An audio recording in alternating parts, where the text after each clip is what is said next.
চাঁপাইনবাবগঞ্জের ভোলাহাটে বাংলাদেশ জাতীয়তাবাদী যুবদলের ৪৭তম প্রতিষ্ঠাবার্ষিকী উদযাপন উপলক্ষে উপজেলা যুবদল আয়োজিত মঙ্গলবার বিকেল ৪টায় ২৮ অক্টোবর ২০২৫ তাদের নিজস্ব কার্যালয়ে আলোচনা সভা ও র্যালি করে। সত্যের সন্ধান নিউজের সাথে যুক্ত আছি আমি সায়েমা।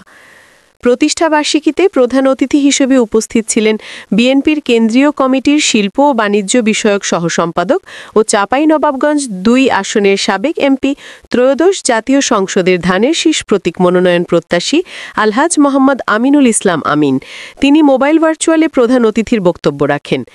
বিশেষ অতিথি হিসেবে উপস্থিত ছিলেন সাবেক উপজেলা চেয়ারম্যান ও উপজেলা বিএনপির সাবেক সহসভাপতি সহ অধ্যাপক মোহাম্মদ আনোয়ারুল ইসলাম আনোয়ার, সাবেক এমপি আলহাজ মোহাম্মদ আমিনুল ইসলাম আমিনের একান্তই ব্যক্তিগত সহকারী, উপজেলা ছাত্রদলের সাবেক সাধারণ সম্পাদক কায়সার আহমেদের অনুষ্ঠান সঞ্চালনায় ও উপজেলা যুবদলের সাবেক সভাপতি মোহাম্মদ বেলাল উদ্দিনের সভাপতিত্বে অন্যান্যদের মধ্যে উপজেলা বিএনপির সাবেক সিনিয়র সহসভাপতি ও ইউপি চেয়ারম্যান মোহাম্মদ মাহতাব উদ্দিন, সাবেক উপজেলা মহিলা ভাইস চেয়ারম্যান রেশনাতুল আরশ রেখা, যুবদলের সাবেক সম্পাদক মোহাম্মদ মনসুর আলী, ইউনিয়ন বিএনপির সাবেক সভাপতি ও বর্তমান Jambaria union chairman Mohammad Afazuddin Panumia, union বিএনপির সাবেক সভাপতি ঠিকাদার মোহাম্মদ আলাউদ্দিন, উপজেলা ছাত্রদলের সাবেক সভাপতি মোহাম্মদ আরাফাত হোসেন সানি।